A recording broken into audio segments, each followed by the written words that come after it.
In today's video, I'm going to teach you how to sign out and remove an existing profile from Outlook 2025. If you're looking for a straightforward way to manage your accounts in Outlook, you've come to the right place. Let's dive right in and walk through the process together. First, we'll need to kick things off by logging into your Microsoft Outlook account. This is where we'll begin our journey to effectively managing your Outlook profiles. Go ahead and click on the Sign In button. Once you're on the sign in page, enter your credentials, and then click Next to access your Outlook dashboard. Now that you're in, you'll notice various icons and features at your disposal.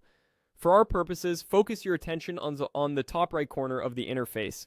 Here you'll see a small circle or icon which represents your profile.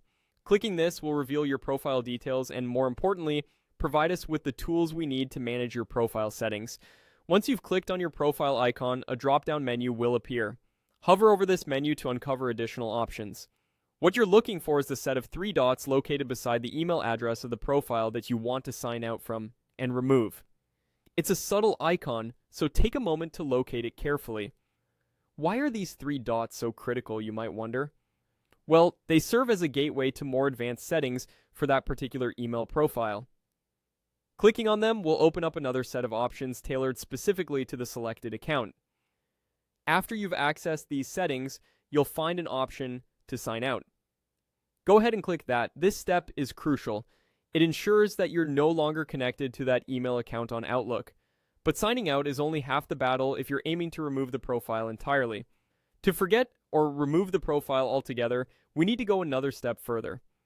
You'll need to find the option that either says Forget Account or Remove Account, depending on the exact wording Outlook uses in your interface.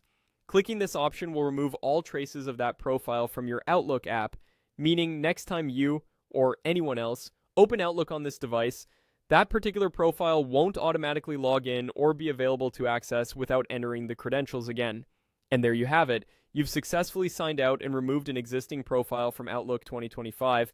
Remember, these steps are designed to help you manage your Outlook accounts effortlessly, providing you with the flexibility to switch or remove profiles as needed. Thank you for joining me today. If you found this tutorial helpful, be sure to check out our other videos for more tips and tricks on making your digital life easier.